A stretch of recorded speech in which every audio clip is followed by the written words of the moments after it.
જય શ્રી કૃષ્ણ. શ્રીમદ ભાગવત કથા ભાગ 9. કળિયુગની અંદર જ્ઞાન વૈરાગ્યની ઉપેક્ષા થાય છે એટલે તે વૃદ્ધ થતા થાય છે.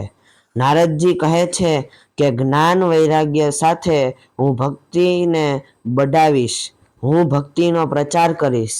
અનેક પ્રયત્નો કર્યા પણ કંઈ વળ્યું નહીં.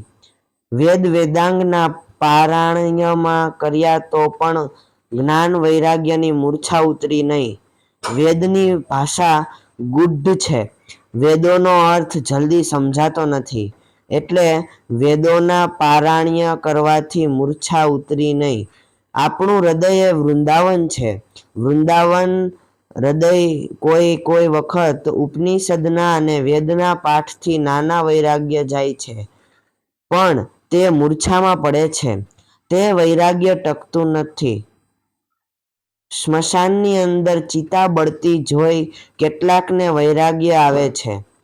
સંસારના વિષયો ભોગવ્યા પછી વૈરાગ્ય આવે છે, પણ તે ટકતું નથી. વિષયો ભોગવે છે એટલે તેના પ્રત્યે અરુચિ તો આવે છે, પરંતુ તે વૈરાગ્ય અને વિવેક વગરની હોવાથી કાયમ ટકતી રહેતી નથી. કળિયુગની અંદર તો શ્રી કૃષ્ણની કથા અને શ્રી કૃષ્ણના કીર્તનથી આ જ્ઞાન વૈરાગ્ય જાગૃત થાય છે. જ્ઞાન વૈરાગ્યની મૂર્છા ઉતરી નથી એટલે નારદજી ચિંતામાં પડી જાય છે. ત્યારે આકાશવાણી થાય છે કે જ્ઞાન વૈરાગ્ય સાથે ભક્તિને પૃષ્ઠ કરે તેનું સત્કર્મ કરો. નારદજી અનેક સાધુ સંતોને પૂછે છે કે જ્ઞાન વૈરાગ્ય સાથે ભક્તિને પૃષ્ઠ મળે એવો ઉપાય બતાવો, પણ કોઈ નિશ્ચિત ઉપાય બતાવી શકતા નથી. ત્યારે નારદજી ફરતા ફરતા બદ્રિકાશ્રમની અંદર આવ્યા છે. ત્યાં તેમણે સનકાદિક મુનિને જોયા. ઉપર જણાવ્યા મુજબ સનકાદિક ઋષિઓ અને નારદજીનું મિલન થયું. નારદજીએ સનત કુમારોને બધી બીના કહી સંભળાવી. નારદજી કહે છે કે જે દેશની અંદર હું જન્મ્યો છું તે દેશને ઉપયોગી ન થાવ તો મારું જીવન વૃથા છે. આપ બતાવો હું શું સત્કર્મ કરું? સનકાદિક મુનિ કહે છે કે દેશના દુઃખે તમે દુઃખી છો. તમારી તે ભાવના દિવ્ય છે. મંગલમય શક્તિનો પ્રચાર કરવાની તમારી ઈચ્છા છે, તો તમે મને ભાગવત જ્ઞાન યજ્ઞનું પારાયણ કરો, તેનો પ્રચાર કરો. તેથી લોકોનું કલ્યાણ થશે. આ કથાના શ્રવણથી જ્ઞાન અને વૈરાગ્યની જાગૃતિ થશે. ભાગવતની કથા જ્ઞાન, ભક્તિ અને વૈરાગ્યને વધારનારી હોવાથી તમે સર્વ પણ વેદોના સાર સમ આ ભાગવત જ્ઞાન યજ્ઞ કરો. ભાગવત કથામૃતનું પાન કરવા ત્યાંથી તેનો બધા ગંગા કિનારે આવ્યા છે, કારણ કે ગંગા જ્ઞાન ભૂમિ છે. ભૂમિની અસર સૂક્ષ્મ રીતે મન ઉપર થાય છે. ભોગભૂમિ એ ભક્તિની અંદર બાધક છે. નારદજી સનત સાથે વ્યાસાશ્રમની અંદર આવ્યા છે. નારદજી હાથ જોડીને બેઠા છે. ત્યાં ઋષિ મુનિઓ પણ ભાગવત કથાનું પાન કરવા આવ્યા છે. જે નહોતા આવ્યા ને એકના ઘરે ભૃગુ ઋષિ જાય છે અને વિનયથી વંદન કરીને માનવીને કથાની અંદર લાવે છે. સત્કર્મની અંદર બીજાને પ્રેરણા આપી પ્રવૃત્તિ કરે તેને પણ પુણ્ય મળે છે. નારદજી આજે શ્રોતા થઈને બેઠા છે. કથાના આરંભની અંદર જયકાર થાય છે અને મહામંત્રો હરિય નમઃનો શબ્દોચ્ચારણ થાય છે. બધી પ્રવૃત્તિ છોડીને મનુષ્ય ધ્યાનની અંદર બેસે છે ત્યારે માયા વિઘ્ન નાખે છે. આ અનાદિકાળથી જ મનુષ્યનું માયા સાથે યુદ્ધ થતું આવ્યું છે. જીવ ઈશ્વર પાસે જાય છે તે માયાને ગમતું નથી. માયાને એક સ્વરૂપ નથી. ઈશ્વર જેમ વ્યાપક છે તેમ માયા પણ વ્યાપક છે. તેને જરા પણ સ્વરૂપ હોતું નથી.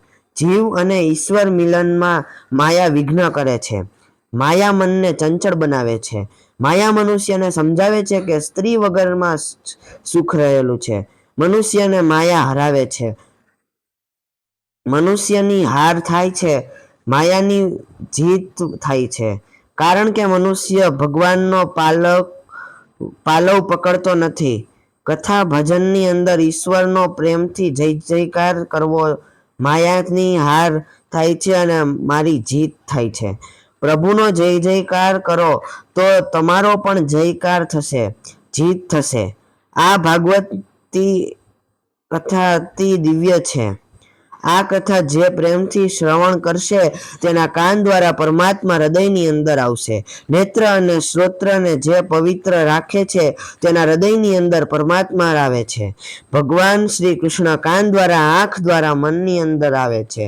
વારંવાર શ્રી કૃષ્ણ કથા સાંભળવાથી શ્રી કૃષ્ણ હૃદયની અંદર પધારે છે. જ્ઞાન, આંખ અને કાન એ ભગવાન હૃદયની અંદર દાખલ કરવાના દેહના બે દરવાજા સાધન છે. માટે આંખ અને કાન બંને પવિત્ર રાખો. ત્યાં શ્રી કૃષ્ણને પધરાવો અને દરેક સત્કર્મના આરંભની અંદર શાંતિ પાઠ કરવામાં આવે છે. તેનો મંત્ર છે કે હે દેવ, કાનો વડે અમે ભદ્ર વચનો સાંભળીએ. કાન અને આંખો પવિત્ર થાય પછી સત્કાર્યનો આરંભ થાય. ગોર મહારાજ આંખે કાને આપી પાણી અપાડવાની કહે છે, અડાવવાનું કહે છે. એનું આ રહસ્ય છે. અહીં પણ નેત્ર શ્રોત્રને પવિત્ર કર્યા પછી કથાનો આરંભ થયો છે. શુદ્ધ ઇન્દ્રિયોમાં જ પરમાત્માનો પ્રકાશ થાય છે. આથી ઇન્દ્રિયોને શુદ્ધ કરો અને શુદ્ધ રાખો. કાળ બગડ્યો નથી, આપણું કાળજું બગડ્યું છે. આ ભાગવત ગ્રંથની અંદર 18,000 શ્લોકો છે. 18 એટલે 1 + 8 = 9. 18ની સંખ્યા પરિપૂર્ણ છે. રામ પરિપૂર્ણ છે, તેથી 9મીને દિવસે પ્રગટ થયા છે.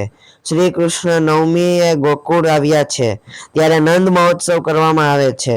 રામજીની 12 કળા અને શ્રી કૃષ્ણની 16 કળા, એવો એ બેઉમાં ભેદ કરશો નહીં.